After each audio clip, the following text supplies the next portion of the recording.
रूस के राष्ट्रपति व्लादिमीर पुतिन भारत आ रहे हैं और पुतिन का भारत दौरा दोनों देशों के बीच आपसी रिश्तों की नई इबारत लिखने के लिहाज से अहम माना जा रहा है। पुतिन की इस यात्रा से उन क्यासों पर भी पूर्ण विराम लगेगा जिसमें कहा जा रहा था कि भारत अमेरिका की बढ़ती निकटता, क्वाड की सदस्यता और चीन के साथ बढ़ते तनाव की वजह से भारत रूस के द्विपक्षीय संबंध पर असर पड़ा है। और वहीं पुतिन के दौरे को यूपी के विकास से नई दिशा मिलने के लिहाज से भी जोड़कर देखा जा रहा है। ये खास रिपोर्ट देखिए।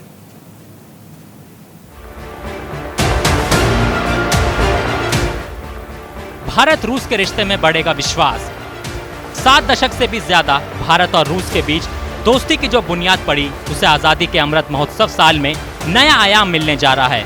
दरअसल रूस के राष्ट्रपति व्लादिमीर पुतिन 6 दिसंबर को भारत आ रहे हैं। वे भारत और रूस के बीच होने वाली 21वीं शिखर वार्ता में शिरकत करेंगे। इस दौरान रूसी राष्ट्रपति और प्रधानमंत्री नरेंद्र मोदी के बीच 2+2 की मीटिंग होगी जिसमें रक्षा और विदेश मंत्री स्तर की बातचीत होगी।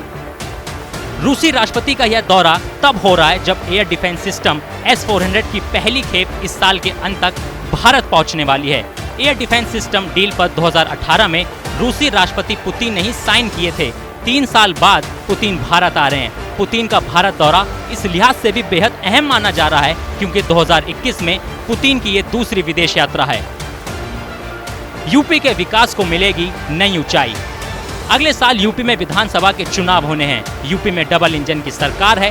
राज्य के विकास पर पीएम मोदी की विशेष नजर रहती है। ऐसे में पुतिन के भारत दौरे में दोनों देशों के बीच व्यापार को बढ़ावा देने पर भी जोर रहेगा। इस चर्चा का केंद्र यूपी ही होगा। दरअसल मेक इन इंडिया के तहत रूस भारत के रक्षा क्षेत्र का सबसे बड़ा भागीदार रहा है। 2021 में दोनों देशों के बीच व्यापार 8.1 अरब डॉलर पहुंच गया था। लेकिन पुतिन के इस दौरे में उत्तर प्रदेश में डिफेंस इंडस्ट्रियल कॉरिडोर परियोजना में नेक्स्ट जनरेशन ब्रह्मोस और दूसरे मिसाइल को बनाने पर चर्चा होगी।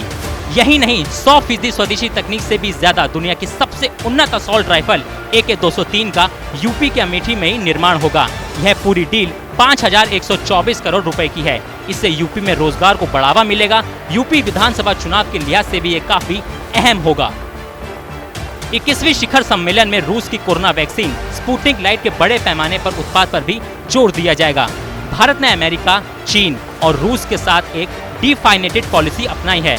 भारत ने यह दिखाया है कि वह अमेरिका के साथ अपने संबंधों को मजबूत करने के साथ साथ अपने परखे हुए साझेदार रूस से भी कूटनीतिक संबंधों को मजबूत करने के लिए तैयार है। आखिर में इतना ही कहा जा सकता है, राष्ट्रपति पुतिन और पीएम मोदी की मुलाकात से दोनों देशों में विश्वास बढ़ेगा तो आपसी रिश्ते को नई ऊंचाई और नया आयाम मिलेगा। इतना ही नहीं, भारत और रूस के रिश्ते पर सवाल उठाने वालों को पुतिन के इस दौरे से झटका भी लग सकता है। Bureau report. और यहां पर रुक रहे एक छोटे से ब्रेक के लिए।